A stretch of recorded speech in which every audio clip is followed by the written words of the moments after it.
So we've already looked at what price elasticity of demand means, and we've looked at what sorts of factors may make goods more or less elastic. So this is the final video related to price elasticity of demand, and what we're looking at here is why this actually matters. So why have we bothered essentially, talking about price elasticity of demand? Why have we looked at it in such great detail? So what we're going to do here is kind of put ourselves in the position of firms who are trying to sell these things and think about what this actually means for us, particularly in terms of our pricing. And this is actually going to help us to explain a couple of real-world situations. The examples we're going to use are the ones we've been sticking with throughout, which is petrol and fresh tomatoes. And what we will find is that when we see petrol, we find that petrol tends not to be on offer. It tends to have prices which rise quite quickly when oil prices go up, and the prices tend not to fall away very quickly when oil prices fall. Fresh tomatoes, on the other hand, seem to be on offer all the time, and you can barely walk into any supermarket and have a look at the salad vegetables and whatever, and not find the tomatoes on offer in one form or another. And actually, price elasticity of demand helps us to explain this and explain why businesses do this with their pricing. So let's have a little bit of a think about what we're doing here. We're going to divide the screen in two to look at this. So let's just do a little bit of a recap. So we know that petrol is an inelastic good in terms of the demand responding to price, and we know that means that it is unresponsive to price changes. And as we said earlier on, this means that basically, even if the price goes up, people will continue to buy it. Now, if we think about how we would draw that on a diagram, as we saw in the last video, we know that an inelastic demand curve is drawn as a relatively vertical line like this. So if I've got price and quantity on my axes there, that's what I'm looking at for petrol. And what this means is, as we can see here, if we start off there at that particular price and at that particular level of quantity, even if we see the price rise to P1, there is only a very small reduction in the amount of quantity demanded from Q to Q1. And so we can see that even though fewer people buy the product, the response in the quantity demanded is relatively small. On the other side over here, we know that fresh tomatoes have a much more elastic relationship to price. That means they have a much greater level of responsiveness.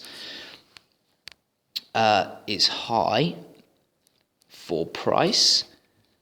Okay, and that means that if we were to draw out a little diagram of this, with price and quantity on our axes, then drawing my demand curve on here would yield a much shallower gradient line like this.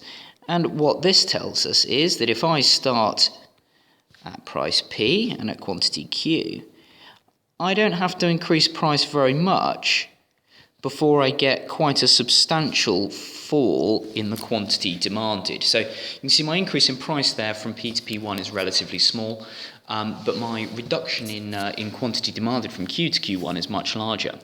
Now, we can actually use these diagrams to demonstrate the importance to businesses of knowing this information, and this is all to do with the concept of revenue.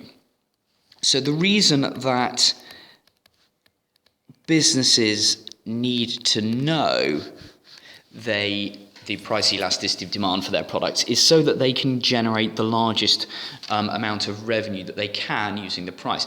Now, the revenue is simply the price at which we sell each unit multiplied by the quantity that we sell. So the revenue equals price times quantity, P times Q, and let's have a look at what that actually means then in terms of the products that we were looking at. So if we come back to this, let's have a look at petrol to start with. So let's have a look at our diagram here, and let's think about what's going on with our revenue. Now, when I increase the price, from P, we know that I'm going to lose some sales. Specifically, I'm going to lose sales from Q to Q1. And that means that I'm going to lose revenue, which can be shown by this red shaded area here. So this is revenue lost because of fewer sales. And that's what's going on in that area there. Equally, though, we know that we can see that as a result of this increase in price, actually, even though I'm selling fewer units, I'm only selling Q1 rather than Q, the fact that I'm selling each one for more means that actually, as a business, I have gained this much. So this up here is revenue gained from higher price. So what we can see there quite clearly is that the amount of revenue lost, the red shaded area, is relatively small compared to the amount of revenue gained from the higher price. And that tells us that if the product is inelastic, which remember this product is, petrol is, then the firms should increase their price to generate higher revenue.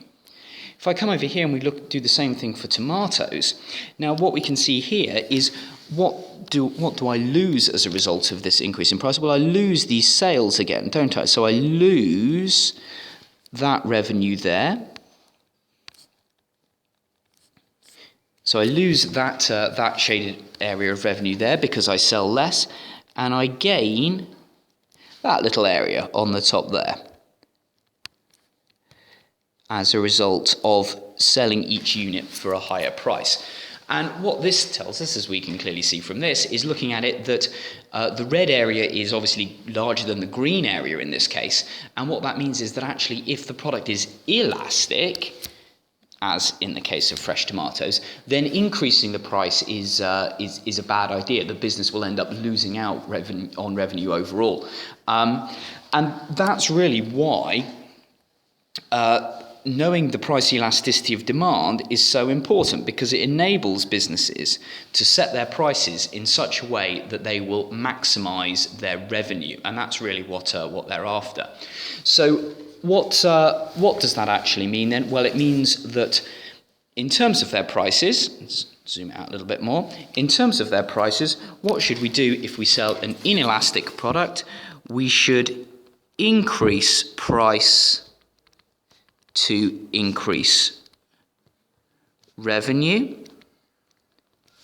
And if we are selling an elastic product, just divide in half there, we should reduce the price to increase our revenue. And that obviously then explains a lot of what we see in terms of pricing behaviour of businesses that sell these things.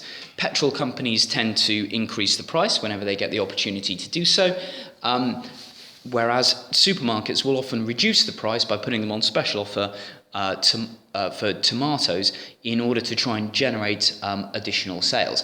Now obviously that doesn't always work absolutely perfectly, and as we move on into the second year of the A-level course, we look at certainly in the petrol market some reasons why actually we don't always see prices rising. But as far as we're concerned at AS and the relationship between elasticity and price, this is the really important distinction. So if it's an inelastic good, we should increase the price, and if it's an elastic good, we should reduce the price if we want to increase the amount of revenue that this business is making.